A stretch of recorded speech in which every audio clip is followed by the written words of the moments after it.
À première vue, rien de compliqué, on va partir sur un top des pays ayant vécu le moins longtemps.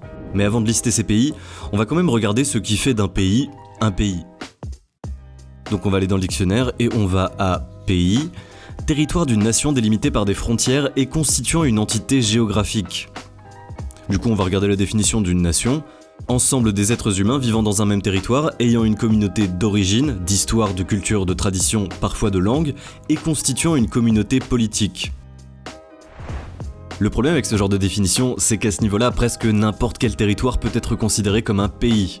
Par exemple, si on prend la ville de Gournay-le-Guérin, située dans le département de l'Eure, selon la définition, on a bien notre nation, avec les Gournayais qui ont une communauté d'origine avec leur histoire, leur culture, et aussi constituant une communauté politique, avec sa collectivité territoriale.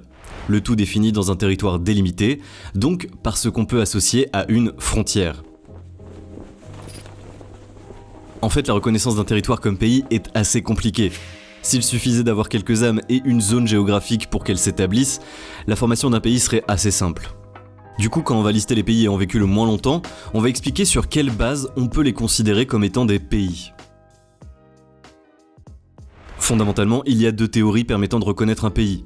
Les premiers pays qu'on va vous présenter et qui ont vécu le moins longtemps répondent de la théorie constitutive. En gros, un pays existe à partir du moment où d'autres pays reconnaissent son existence. Mais dans les faits, il n'est pas non plus précisé à partir de quel nombre de pays cette reconnaissance est valable. Si on considère l'appartenance aux Nations Unies comme la plus grande reconnaissance internationale, alors le pays ayant la plus courte durée de vie est le sultanat de Zanzibar.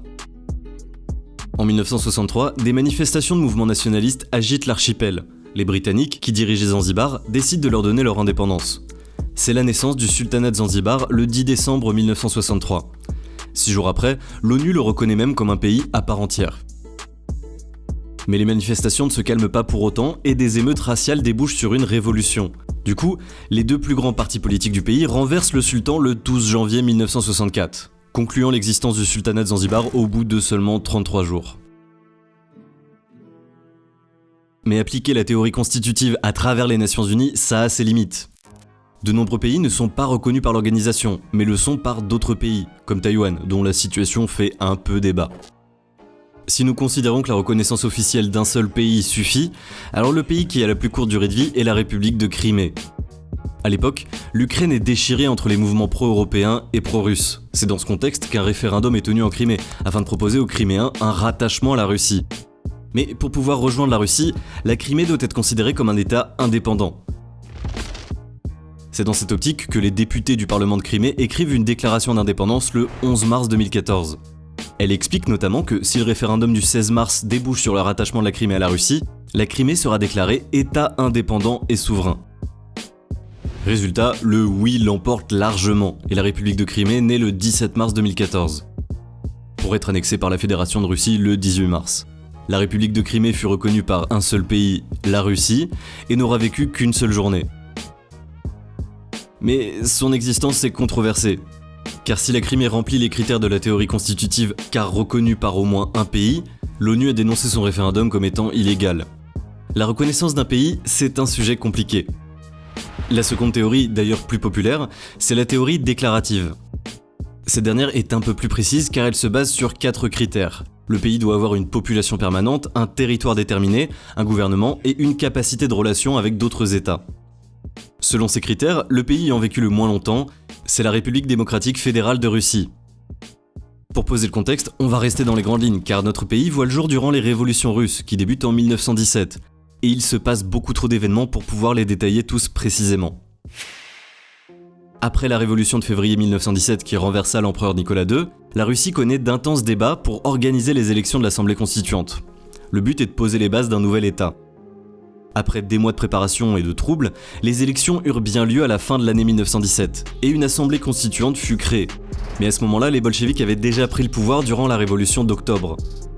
À sa première et unique réunion le 5 janvier à Petrograd, l'assemblée constituante déclara son opposition à la prise de pouvoir par les bolcheviks, et proclama l'avènement d'une République démocratique fédérale de Russie. Elle fut dissoute le lendemain par Lénine et certains de ses membres furent arrêtés. Même si la première République de Russie n'aura pas passé la nuit, ils avaient bien une population, le peuple russe, un territoire défini, la Russie, un gouvernement, l'Assemblée constituante russe, et la capacité d'entrer en relation avec d'autres États. Même les règles de la théorie déclarative peuvent ne pas être assez claires pour définir ce qu'est vraiment un pays. C'est peut-être le cas de notre dernier et ultime pays dont l'existence est assez controversée, la Catalogne. Nous sommes le 1er octobre 2017. Sans l'accord des autorités espagnoles, les électeurs catalans se pressent aux urnes. Aujourd'hui, ils doivent voter pour ou contre l'indépendance de leur région. À une majorité écrasante, le oui l'emporte. Le 10 octobre, le président catalan entame un discours très attendu. Devant le Parlement régional, il proclame l'indépendance de la Catalogne. Une annonce historique suivie d'une ovation de 34 secondes et d'un rétropédalage. Dans la même minute, le président annonce suspendre sa déclaration, invoquant la nécessité de dialoguer avec Madrid pour parvenir à un accord commun. Les Catalans pro-indépendantistes passent du rire aux larmes. Et si on prend au pied de la lettre la théorie déclarative, la Catalogne indépendante aura eu une durée de vie de 34 secondes. Mais, comme on l'a dit, c'est controversé.